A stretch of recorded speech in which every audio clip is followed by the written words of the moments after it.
नमस्ते दोस्तों। आज मेरी इस वीडियो में मैं अपना एक एक्सपीरियंस शेयर करने वाली हूँ जो मैंने एक recent business conclave at MSME business forum India में अटेंड किया दिल्ली में।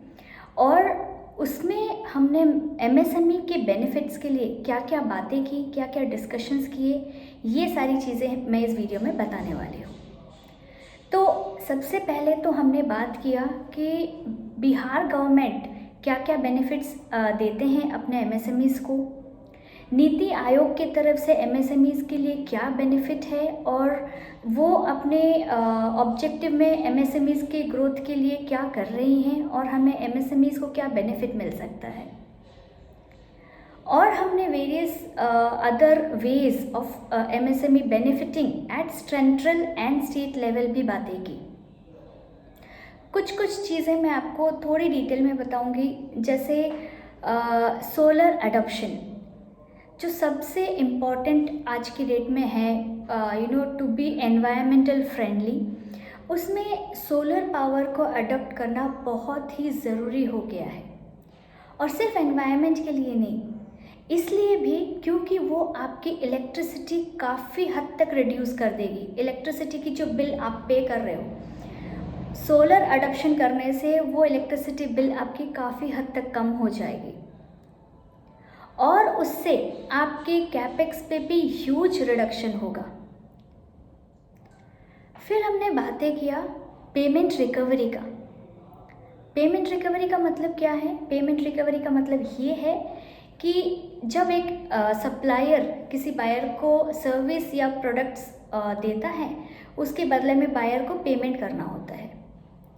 तो there are lot of MSMEs जिनको इस चीज़ से प्रॉब्लम हो रही है क्योंकि उनके बायर सही टाइम पे पेमेंट नहीं कर रहे और उसका इफेक्ट उनके वर्किंग कैपिटल पे पड़ रहा है। तो हमने ये भी बातें की कि गवर्नमेंट ऑफ इंडिया ने क्या लीगल प्रोविज़न डाला है। अगर आप एक एमएसएमई रजिस्टर्ड बिजनेस हो और आपका बायर मोर देन 45 डेज़ का पेमेंट डिले करता है, तो आप क्या लीगल स्टेप्स ले सकते हैं उसके अगेंस्ट, और आपको इंटरेस्ट भी मिलेगा for the amount of delayed payment, and जितने दिन तक वो डिले होगा पेमेंट, उतने दिन तक का आपको इंटरेस्ट भी मिलेगा along with the invoice amount. तो ये बेनिफिट और लीगल प्रोविज़न है, लेकिन बहुत सारे एमएसएमईज़ को इसके बारे में पता नहीं है, या जिनको पता है उनको सही तरीका नहीं पता है कि वो कैसे उसके अगेंस्ट, बायर के अगेंस्ट लीगल एक्शन ले सकते हैं। तीसरा वेरी इम्पॉर्टेंट जो हमने डिस्कस किया इस बिजनेस कॉन्क्लेव में, वो था इक्विपमेंट लीजिंग। यानी आप अपना सारा पैसा एक असेट खरीदने में लगा देंगे तो आपके पास वर्किंग कैपिटल के लिए पैसे नहीं रहते हैं, फंड्स नहीं रहते हैं, और ये चैलेंज बहुत सारे बिजनेस फेस करते हैं। इसीलिए एक इक्विपमेंट लीजिंग वाला ऑप्शन है, जहाँ पे अगर आपको कोई भी असेट खरीदना हो, उसको आप वहाँ उस टाइम खरीदने के बजाय आप उससे लीज पे ले लीजिए with the minimum down payment. तो उससे क्या होगा, मान लीजिए आपका असेट का कॉस्ट था 50,000 जो आप आज की डेट में खरीदना चाहते थे फॉर योर बिजनेस, उसके जगह आपको सिर्फ 5,000 रुपया, एक अमाउंट बता रही हूँ, 5,000 रुपये आपको पेमेंट करना पड़ा एज ए डाउन पेमेंट। तो 45,000 रुपीज़ आपका बच जाता है आज की डेट में खर्च होने से, और वो 45,000 रुपीज़ आप अपने दूसरे बिजनेस के क्रिटिकल एरियाज़ में यूज़ कर सकते हैं। तो जब अपने पास लीजिंग ऑप्शन है, जब अपने पास सोलर ऑप्शन है, जब अपने पास पेमेंट रिकवरी ऑप्शंस है, और हमारे पास और भी बहुत सारे बेनिफिट्स है एमएसएमई के लिए फ्रॉम गवर्नमेंट ऑफ इंडिया, तो हम उस चीज़ का यूटिलाइज क्यों ना करें। हमें हमारा बिजनेस को बड़ा करना है, और वही हमारे गवर्नमेंट ऑफ इंडिया का विज़न भी है, हमारे प्रधानमंत्री का विज़न है कि हमारा इंडिया एक $5 ट्रिलियन इकोनॉमी होना चाहिए।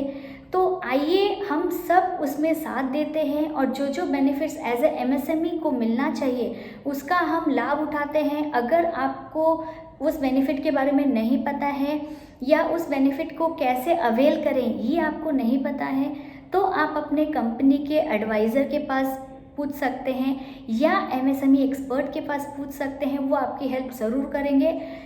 मेरी रिक्वेस्ट आपसे यही है कि बेनिफिट्स हैं 360 डिग्री। जो एक बिज़नेस को जो भी हेल्प चाहिए, हर एक चीज़ का हेल्प है हमारे पास, हमारे गवर्नमेंट ऑफ इंडिया के पास। बस आप रीच आउट करिए और हम आपको हेल्प करने के लिए रेडी रहेंगे। Thank you so much for watching my video. Let's focus on our growth and let's focus on our success of our business and India as a whole. Thank you. Namaste.